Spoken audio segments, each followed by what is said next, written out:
Ei, tudo bem? Quando alguém se inicia na gestão de projetos e se depara com tópicos como escopo, tempo e custos, pensa muitas vezes em estudar e se aprofundar em cada tópico de forma independente.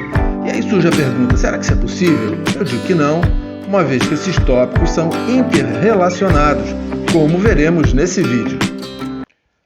Independentemente da nomenclatura e da abordagem de gestão, vejamos como esses elementos se interrelacionam.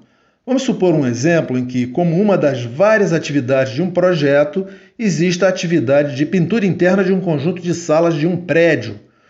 Como eu trabalho com essa atividade? Em primeiro lugar, será preciso olhar os requisitos dessa atividade, por mais simples que a atividade possa parecer. Em empresas de porte médio e grande, muito provavelmente esses requisitos estarão descritos em um documento formal de requisitos. Nesse documento será informado, por exemplo, que tipo de tinta deve ser usada, por exemplo, tinta acrílica, antimofo, semibrilho, a cor da tinta para paredes, a cor da tinta para o teto, quantidade de salas, área a ser pintada por sala, área total e outros detalhes relacionados com a atividade. Em empresas de menor porte, é provável que esses requisitos não sejam registrados em um documento formal, mas serão verbalmente passados ao pintor. O ponto aqui é que quem executa a atividade precisa saber o que fazer e o que se espera quando a atividade for concluída. Informar isso é parte da responsabilidade da empresa executora do projeto, seja esta grande ou pequena. Com base no resultado, a atividade será aceita ou recusada. A próxima pergunta é: quem executa a atividade? A resposta depende da organização em que se trabalha. Se o projeto é feito por uma construtora que possui a mão de obra utilizada na construção civil, digamos com engenheiros, arquitetos, técnicos em edificações, pedreiros, ajudantes, pintores, eletricistas, carpinteiros, dentre outros, então o gerente de projetos poderá alocar o recurso pintor para executar a atividade. Mas quantos pintores serão alocados? A construtora tem dados de outros projetos semelhantes e, com base nesses dados, devem ser alocados, digamos em nosso exemplo, 2 pintores por 10 dias, além das tintas, rolos e outros materiais usados nessa atividade. Vamos entender que este é apenas um exemplo.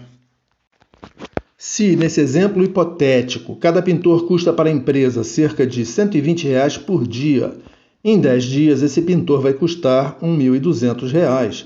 Portanto, os 2 pintores alocados na atividade custarão R$ 2.400. Além disso, existe o custo das tintas, rolos e outros materiais usados nessa atividade. Se o custo desses itens for de R$ 2.000, também hipoteticamente, o custo total dessa atividade será de R$ 2.400 mais R$ 2.000, que resulta em R$ 4.400. Nesse exemplo, podemos notar as interrelações entre escopo, equipe, tempo e custos. A tabela indica o que precisa ser feito, o escopo, quem vai fazer, a equipe, quanto tempo vai durar a atividade, o tempo, e quanto vai custar, o custo. O escopo me diz o que precisa ser feito, no exemplo, pintura interna de um conjunto de salas de um prédio. Mas quem vai fazer? Uma equipe de 2 pintores. Tá bom, mas quanto tempo isso vai levar? 10 dias. E quanto vai custar? R$ 4.400. Aqui a responsabilidade é da empresa executora do projeto, a tal construtora do nosso exemplo. Vamos supor agora que em uma reunião do projeto aconteça a decisão de executar essa atividade em menos tempo. Por exemplo, executar a pintura das salas na metade do tempo inicialmente previsto. Isso implicaria em alocar 4 pintores ao invés de 2. Com isso, esperamos que a duração dessa atividade seja de 5 dias. A relação é direta, o dobro de recursos para executar a atividade leva a metade do tempo. Mas não muda o custo, um pintor é R$ 120 por dia, 4 pintores igual a R$ 480 por dia, 4 pintores por 5 dias, 480 vezes 5, R$ 2.400. Materiais 2.000, total 2.400 mais 2.000, os mesmos 4.400 de antes. Lembrando ainda que nem todas as atividades funcionam como uma relação linear entre quantidade de mão de obra e tempo de execução, como nesse exemplo da pintura das salas. Vejamos agora como essa atividade da pintura das salas poderia funcionar em outra organização. Vamos supor outro projeto, mas que tivesse a mesma atividade da pintura das salas, na mesma quantidade e com os mesmos requisitos.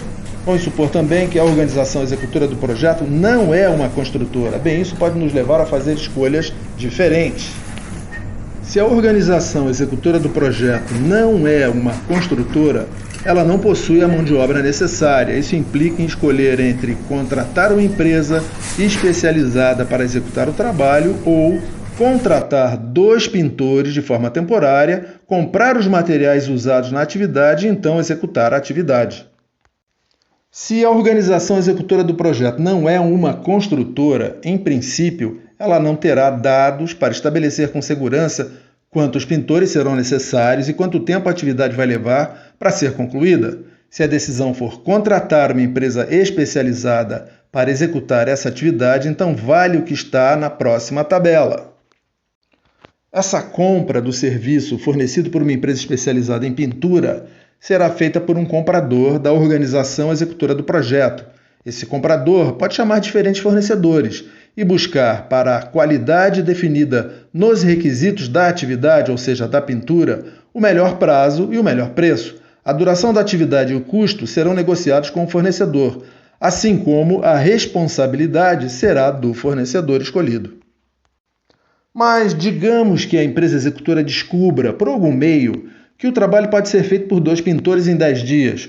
Com isso, ela poderá buscar essa mão de obra temporária no mercado e negociar uma duração e um preço para o serviço com os pintores contratados.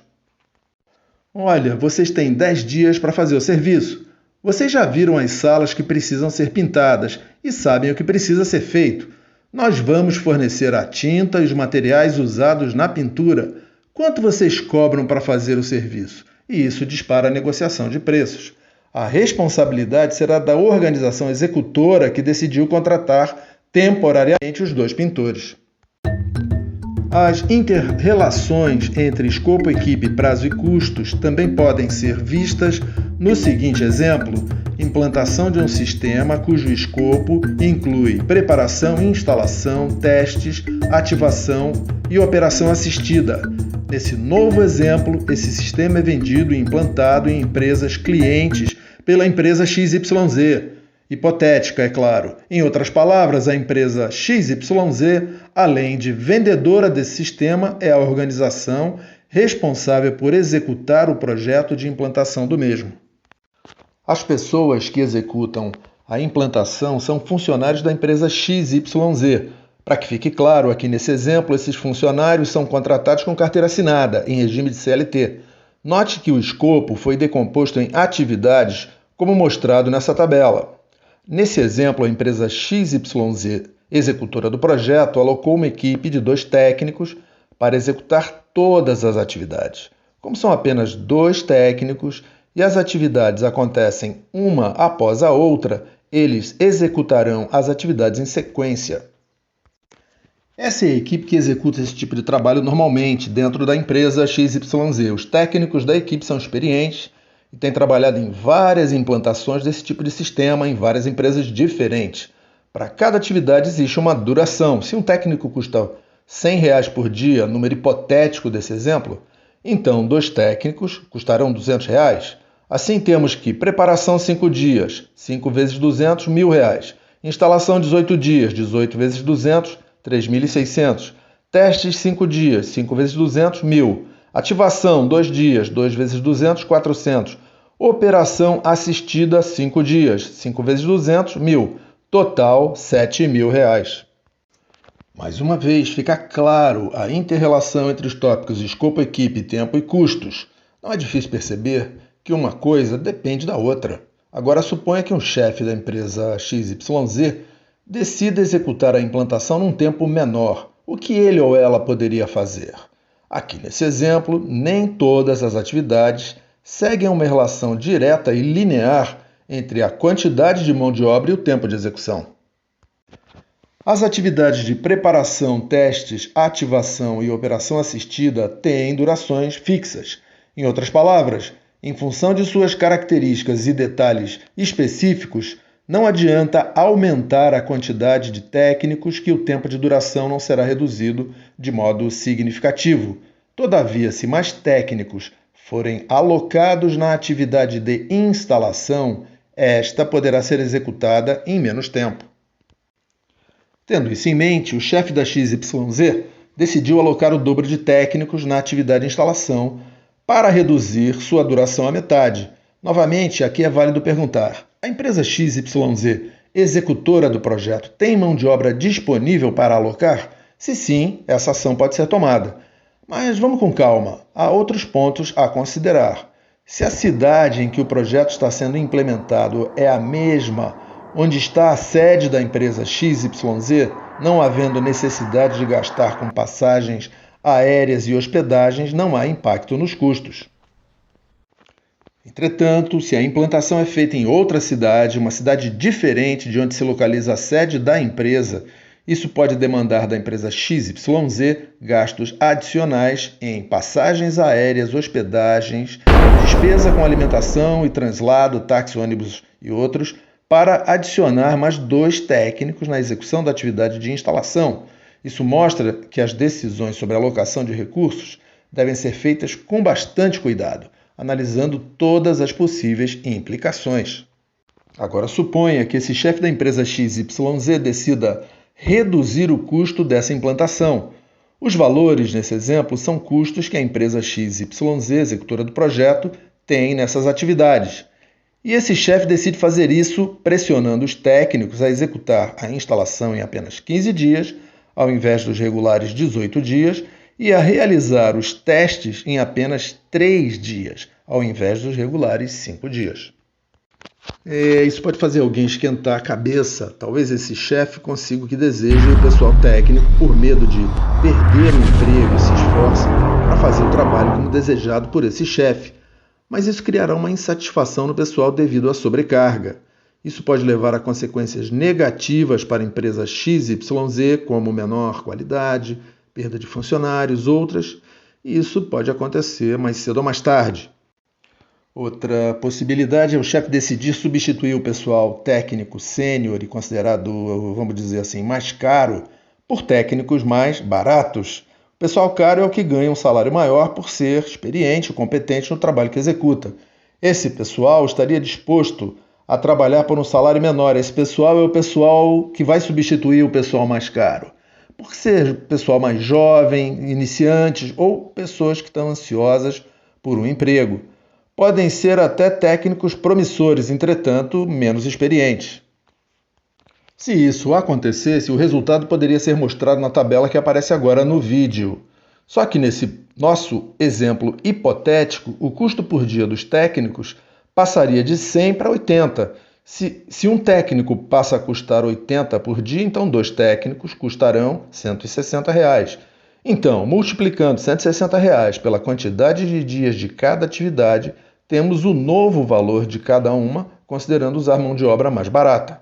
Esse gerente certamente diria que uma redução de custos de 7.000 para 5.600, portanto de 1.400 em valor absoluto, ou de 20% faria muito bem a empresa. Sim, senhor, mesmo se aproveitando da posição mais fraca dos funcionários. Mas quem se importa? Aqui nessa escolha existe o risco da ocorrência de erros e da piora na qualidade das entregas, uma vez que os técnicos alocados são menos experientes. Erros que geram retrabalho costumam gerar custos adicionais para a empresa executora do projeto. O custo adicional pode ser maior que o valor da redução esperada. Sendo isso verdade, não vale a pena usar mão de obra mais barata e menos qualificada. Por outro lado, se os erros não forem muito grandes, não gerando reclamações e insatisfação significativa por parte dos clientes, esses novos técnicos poderiam ganhar experiência e assim aprender trabalhando. Por um certo período, poderia haver uma economia no custo dessa mão de obra, mas em algum tempo os novos técnicos estariam aptos a buscar melhorias salariais na própria empresa ou em outra empresa no mercado. Afinal de contas, podemos estar aqui hoje e em um lugar diferente amanhã. O planeta Terra não para de girar. Sim, eu acho que com os exemplos utilizados foi possível esclarecer as inter-relações existentes entre escopo, equipe, tempo e custos. Eu espero que você tenha aproveitado bastante esse conteúdo nos seus estudos de gerenciamento de projetos. É isso aí, até a próxima!